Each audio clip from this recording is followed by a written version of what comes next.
bunch of snow on the ground, but the fans still show up. Arkansas is wearing pink, and maybe they just need to keep wearing pink as they defeat the LSU Tigers by a score of 60-40.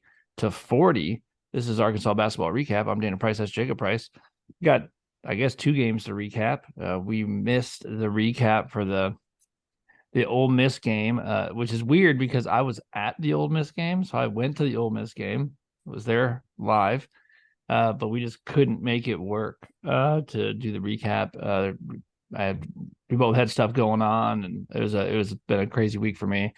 I had people in town and all kinds of stuff, but so I don't know how you want to start this. Do you want to say anything about the Ole Miss game? It seems like we should say a couple of some short things about that leading into this game. Yeah, I mean, now I felt like I had that game in my head a little bit better before I just watched this Yeah, one, and now everything is this one. Um, I know my initial worry about that game was, Ole Miss isn't that good. I don't know if I felt that much better about beating them at home, and really the only difference I could really see is some shots winning. You know what I yeah, mean? Like, yeah. I thought, but here's where I think there's watching that game live. Um, it's weird when you're there live and you're there, I mean you can see everything on the TV, but like when it's I don't know, it's just different live, and you uh some things aren't quite as obvious. I don't know, you have that big aerial view, man, you see everything, right? mhm. But um I mean the big takeaway that with that was like you're glad you had to win. Every home game is a must win now. Oh, that um was if we lost Ole Miss, I was like, yeah, that's it. It's over. yeah. But some of the big takeaways for me were it was weird. Ricky Council scores 2 points in that game. You still win by a decent margin. That was Um, interesting how much he sat. yeah, it must just didn't like what he was doing, I guess, and he sat a lot in favor of Joseph Pinion, who played extremely well that game. Hmm. Joseph Pinion was 5 of 10, 3 of 6 from the 3 point line. Had 13 points. He played great, and he also had 5 rebounds in that game. Got a steal. He played really really well. So that was good. I mean, Pinion started to get more minutes, and we'll get to him tonight, but he threw him out there tonight for a little bit. And I think that's kind of how it's going to be with him. I expect to see him most games, and then kind of just I think it'll be some games he plays a lot, some games he plays a little. I expect to sort of hey, let's throw Pinion out there and see what happens. And if you like what happens, then he rolls with it. And if he doesn't, he doesn't. And that'll probably be what it was. But what I thought what really happened in the Ole Miss game was, so it was interesting. I had a friend from California in town, and we went to the game. He wanted to go to a Razorback game, so we went. He doesn't know a whole bunch about the Razorbacks or anything like that. And and he made this statement at halftime about Devo, and which is a statement you don't hear that much. Now, if you watch the game tonight, maybe you thought like these guys were saying similar things, but until then, you didn't hear it. And he said, uh, "Oh, number 4 is obviously your best player," Hmm. and he thought that Well, was just obvious. And now Devo played really well against Ole Miss, and that might be something that's starting to happen. Devo might be deciding that this is his team. He's not a senior, he's a junior, but he's the veteran guy, and that's the way it's going to be. yeah, I mean, I thought when Devo was a freshman, I thought he had so much potential and upside with his athleticism and his speed. I thought, man, if his offense keeps improving, I thought he would be like a leader type, whatever you call a franchise player for a college team. Um, you're a bedrock player, but then it didn't really materialize over the last couple of years. Well, But he was always a good defender. he's always good. He just Yeah. wasn't. He just didn't become like the tier one offensive player. He was just more of a defensive player and a piece that could get you a bucket every once in a while. But um, I mean, I've said this before. Like his body and the way he moves, especially when he gets the ball in the open court and like throws it out in front of him, reminds me of Jordan.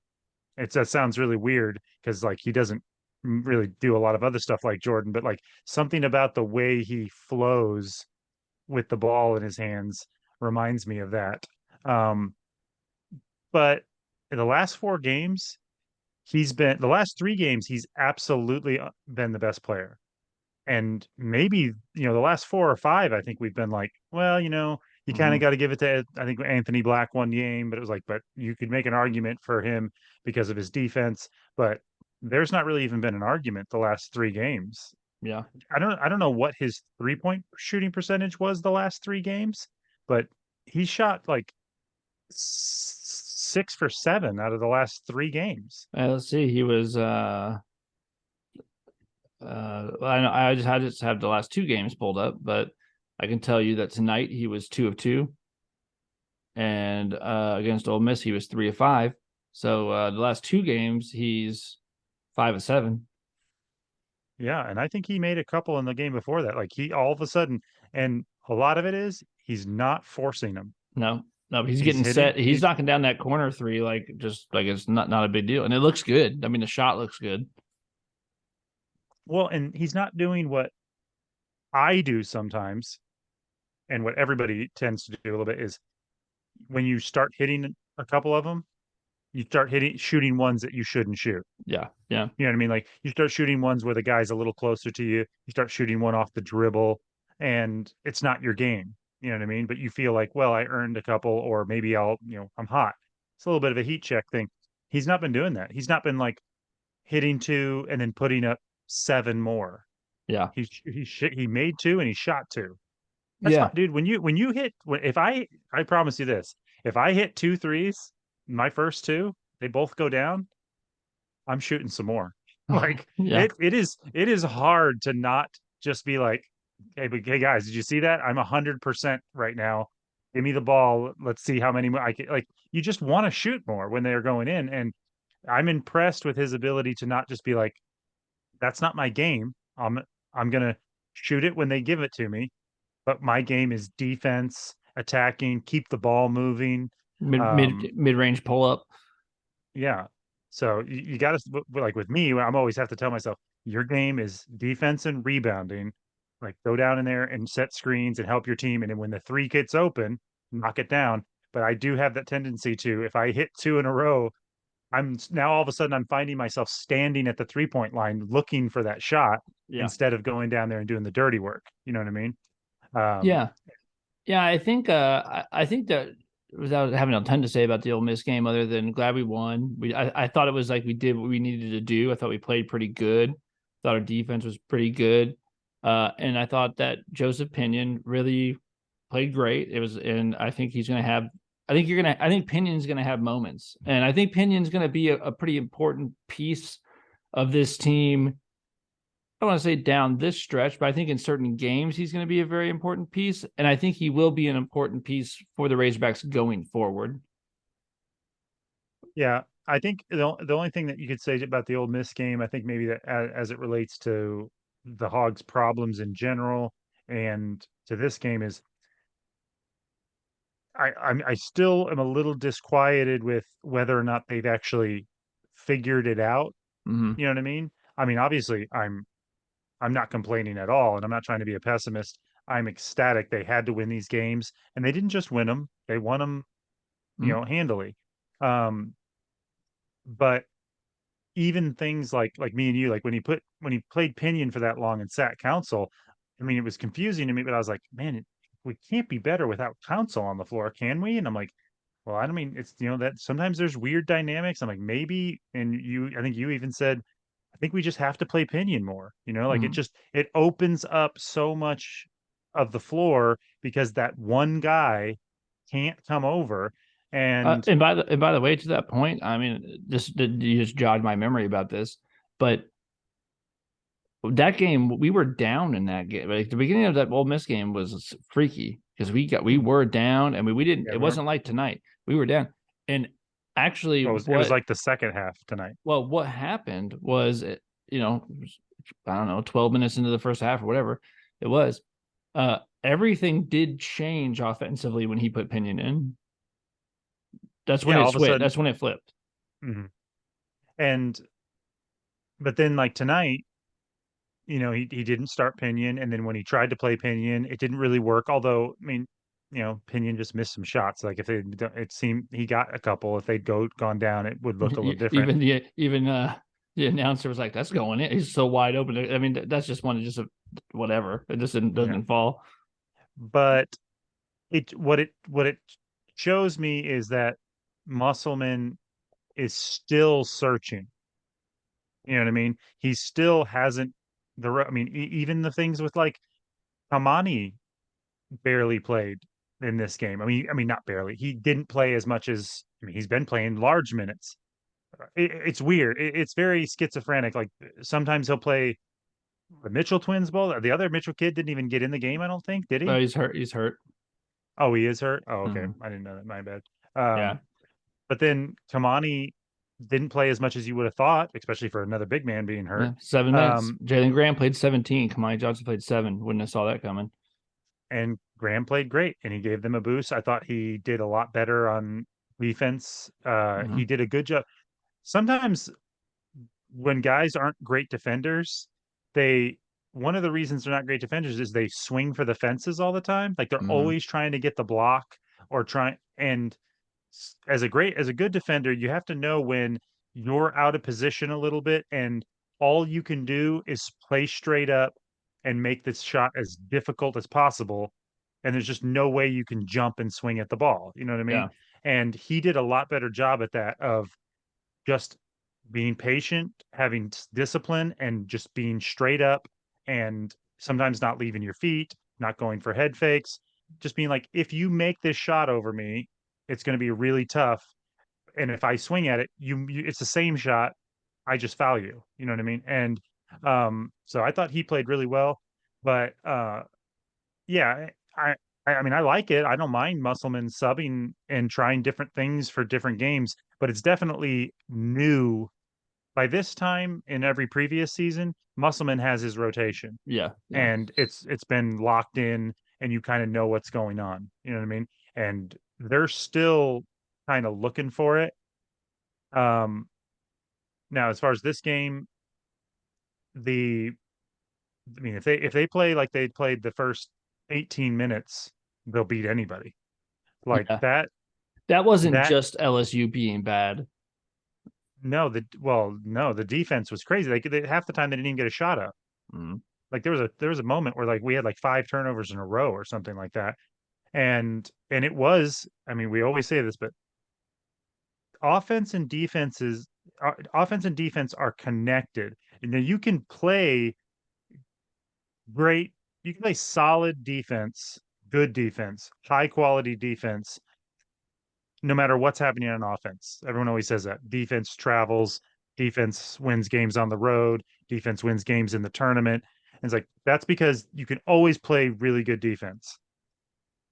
But when you're being terrible on offense, you cannot play the highest level of defense. Right. The Yeah. highest level Because of you're always running back. Everything ends up being in transition. You can't get set. It's and chaotic. it's that and it's just chemistry.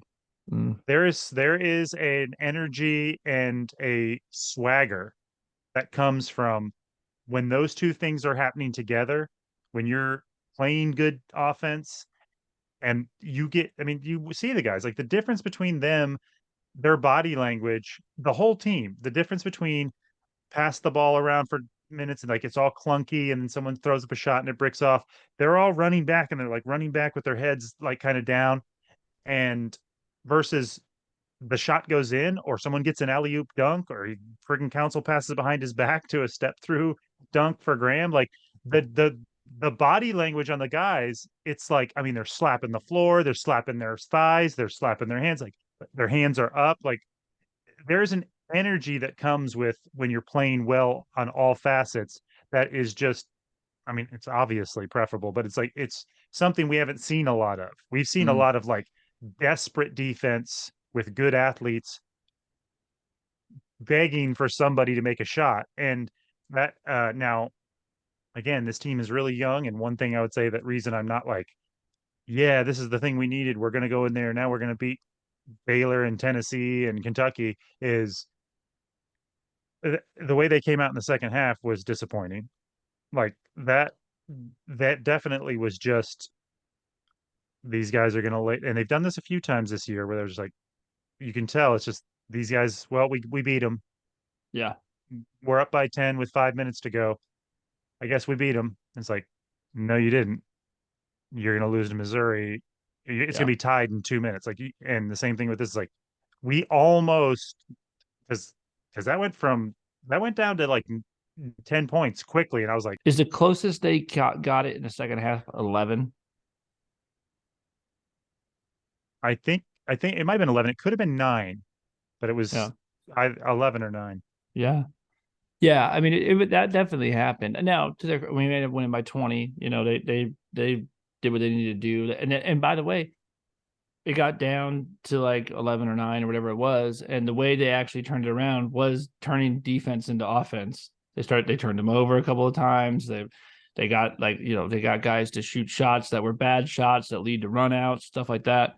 uh it was defense leading to offense, and I mean, I think Muss would be like, well, yeah, that's what I've been saying this whole year, that this team needs to get their offense from their defense. Mhm. Well, and yeah, in that first half, I mean, I'll blame Devo and give him credit, which is that guy that sent out the tweet, the guy with the yellow cornrows. What was his name? Oh, Miller. Yeah, um, or whatever. The guy they were booing, and that Devo was on a mission from God that first half to Yeah, not let him score, and he didn't. And I'm sure he was exhausted. And we were up by whatever we were up by 23. 20, 23. Like he came out and did not have the same energy. And that guy immediately noticed it and attacked the basket, made a Mhm. three, hit some free throws. That guy had like 9 points in like the first couple of minutes. He had 9 points And in the game, and he got them all in sort of one little spurt. yeah, and like I said, then that got down to about 11, and then Vivo gathered himself, and there was one particular moment, I can't remember what it was now, but he got a steal and a run out, and I can't remember exactly if he scored or if somebody else did, but then I saw him start to be like, all right, what am I doing? I got to like go back to not letting this guy move. You know what I mean? And his offense and his defense got everybody else pumped back up, and they just instinctively started playing better. And so I think Devo's leadership in the last couple of games has been vital, and I mean, we'll see, but possibly season saving. We need Yeah. somebody. You know what I mean? Yeah, I think that's what it is. That's what I was going to debate. My takeaway, if I'm kind of smushing these games together, is that I did feel like Devo picked up where he left off. Like, so Ole Miss looked a certain way, and the games before that did too, but it was really obvious in the Ole Miss game. Maybe it's just because we won. I don't know, but he picked right up where he left off, and it does see. I like that Devo. Mhm. I like Devo deciding, and not that he wasn't a leader before, but it just seems like it's really obvious.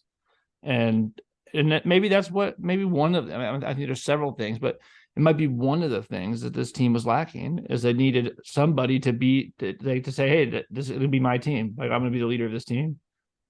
Yeah, and like you said, I mean, he's because I think if you looked at the game, I mean, I'm not saying he has the most assists. I don't know. I'm not looking at the numbers, but he is the first guy to, I mean, and I don't know if it's just coincidence or if that dude's just been in the gym until 2 o'clock in the morning shooting 3 pointers, but he has started to hit his open 3 pointers, which has made it, harder for those people. And to be fair, Black did tonight as well, but Devo started it 3 games ago. He started knocking down his shots. He's been the best defender by a long shot, not by a long shot, but he's been the best defender all year, probably. I mean, he's the best on defense. He might be. I mean, they said this like a million times in the broadcast today. I mean, he's the best. He's the best perimeter defender in the SEC. He might be the best on-ball defender in the whole country. Like, I mean, I don't. And one of the reasons you say that is because if you watch his on-ball defense, how in the world could someone be better? I mean, I don't know. Maybe there's someone as good, but when I guess he's you could. I locked, guess you could get more steals. Like you could take the ball away every time I, or I something. I don't know. Like, I mean, when I watch him, when he's deciding that this is how it's going to be, I'm like, all right. I mean, I guess someone else might play as good a defense as that, but that's about as good as you can play that. Yeah, he's cut down on his turnovers. He's not making as many silly turnovers, and he is on the team. He's making the best passes as Mhm. far as like I'm not saying he's making the most or getting the most assists. I'm not sure if Black's getting more assists than him, but he's dropping the sweetest dimes. Like Dude, his some of that flip back, like him Black giving him the ball and then running baseline, and Devo just goes in and just that's a hard pass, man. yeah, and he's had a couple of give and goes. I mean, actually, the pass of the night might have been Council's behind the back pass in traffic to Graham, but still, the last three games as he's been playing well, he's had at least two and sometimes three really nice bullet passes, a lot of them to Mitchell for dunks. You know what I mean? Mm-hmm. Like he's done a good job of getting a double team and then finding where that crack is. So, yeah, I mean, we had honestly we had to have these. I mean, these were must wins, really. Like, I mean, it's seems crazy to say that already, but like you can't lose to these. These both of these are some of the only. There's not very many bad teams in the SEC, and I don't even think these teams are bad. These are just teams that happen to not be as good as everybody else, so they're losing. But at home, you cannot lose to the losing teams, and No, I think we're in a position now where you look at home games. And I know we have some tough home game. Some people coming in that are going to be tough, but because we drop some stuff, you won't want to drop. I mean, we can't lose games at home. We got to win games at home, and we got to steal a couple on the road. That's what we have to do. Um, some of what the positives that you see in this Ole Miss game and then go in this LSU game, I think we're going to see if those are, if they stick, if there has been a sort of page turned. I think we'll be able to tell a lot of that Saturday. yeah, I think, like I said, I would feel more comfortable if there was something obvious that had changed where it's like other than just now I will say they especially when they did well in the first half of the game, they moved the ball so much better than they did when we were all frustrated where they're just standing around and Mm.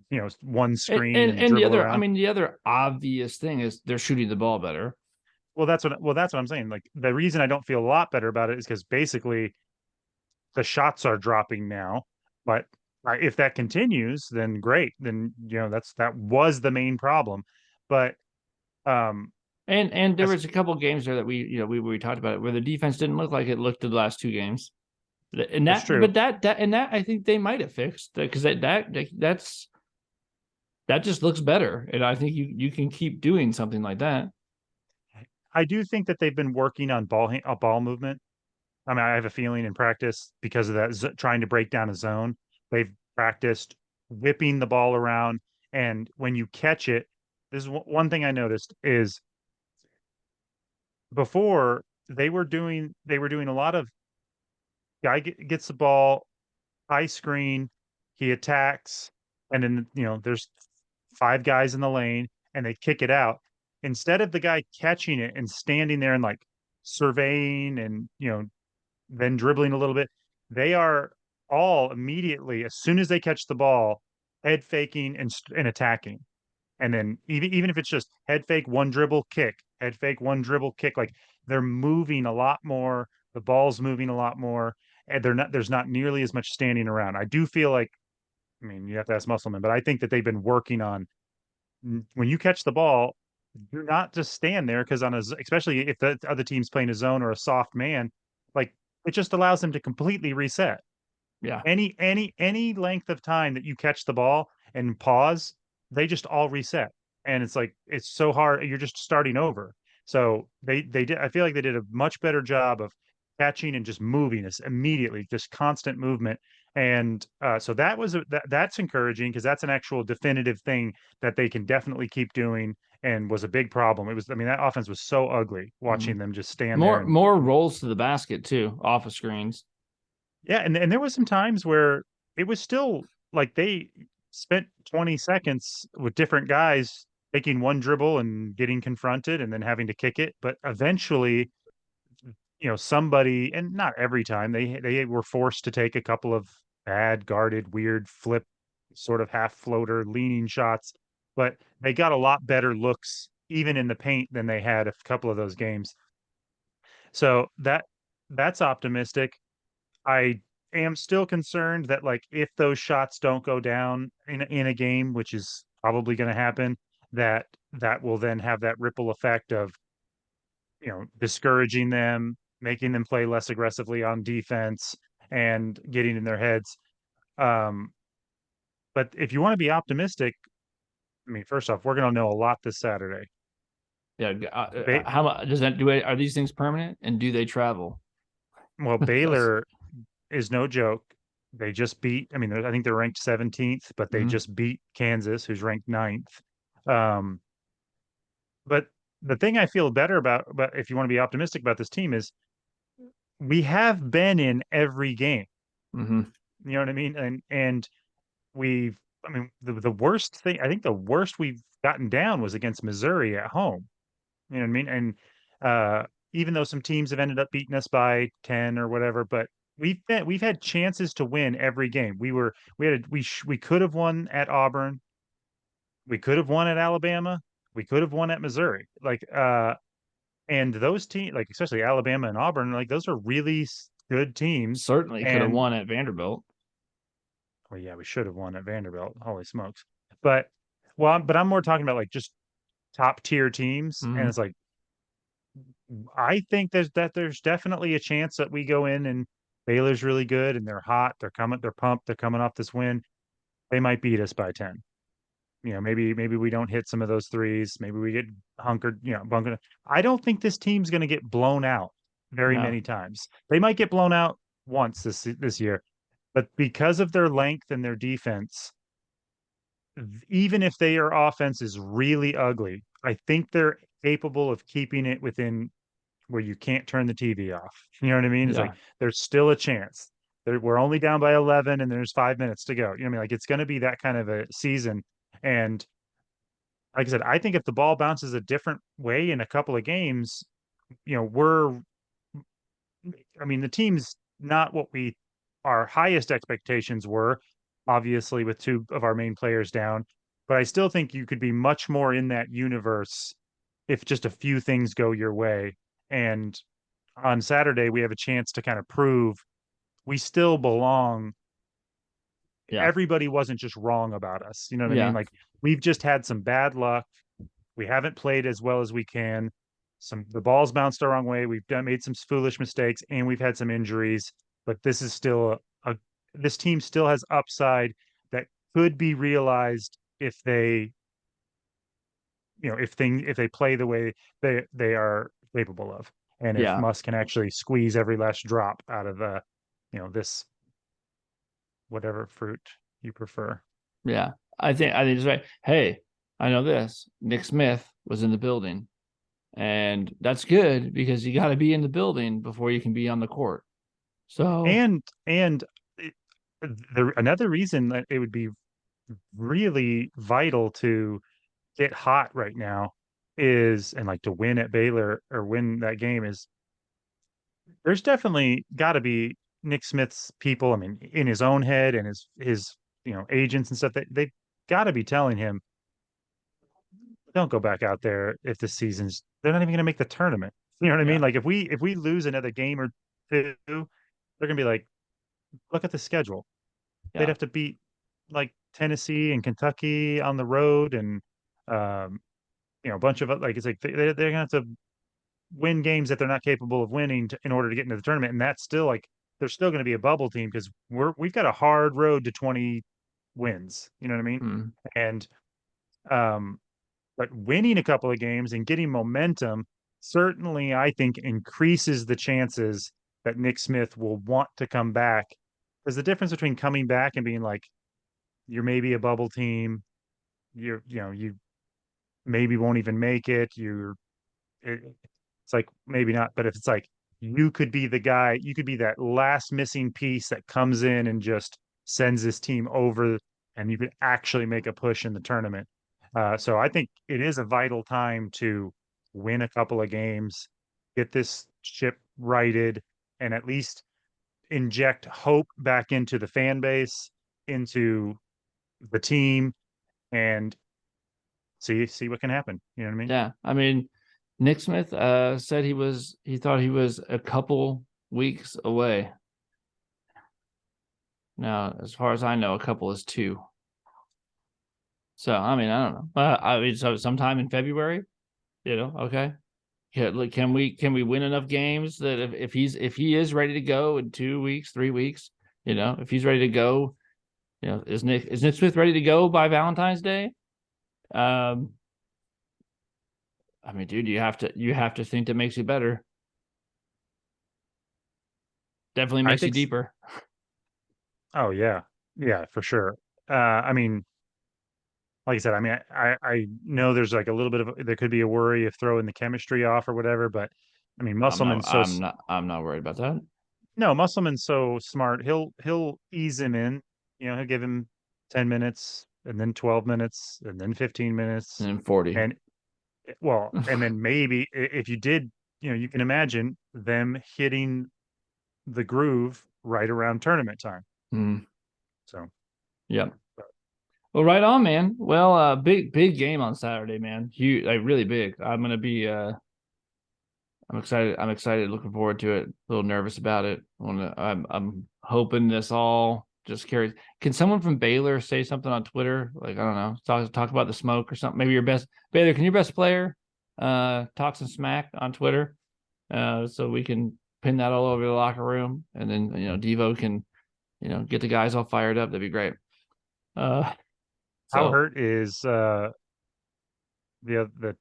oh Kel, is it he I don't think he's hurt bad. They just said he like tweaked his knee. I mean, I saw it happen in the Ole Miss game. Uh, mhm. he walked off. I don't think it's like It bad was on bad.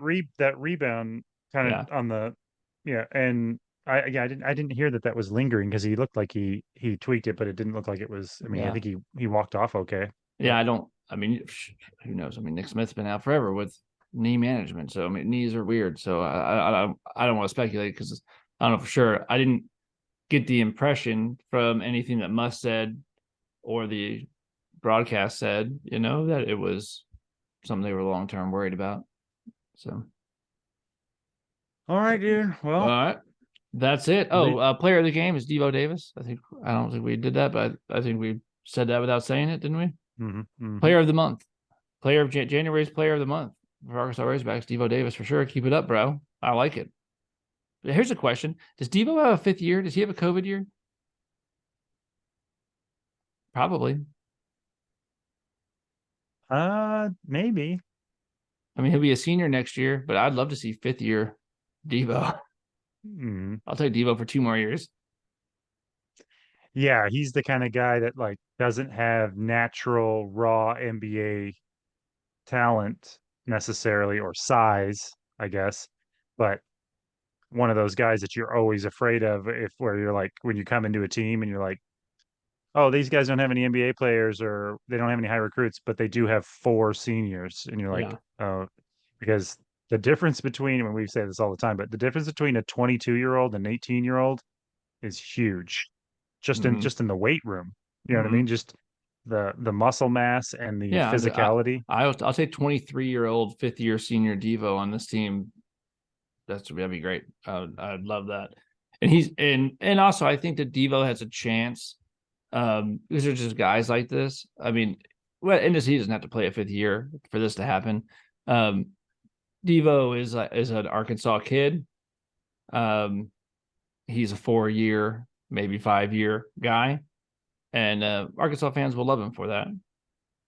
He's a guy that's played he's gonna have at the end of Devo's career he's gonna have played a ton of minutes for the Arkansas Razorbacks, and he'll be a beloved Arkansas basketball player for sure. And that always happens when you have a guy that's good that's local, that plays his whole career there. Yeah, he's the kind of guy you can imagine, if the next level, whether it be, NBA or European League, is short lived or doesn't work out, like you could see him coming back and being on the coaching staff or something. Yeah. Yeah, You know. for sure. All right, man. Well, I'll All right. see you on Saturday. All right, dude. All right. See you.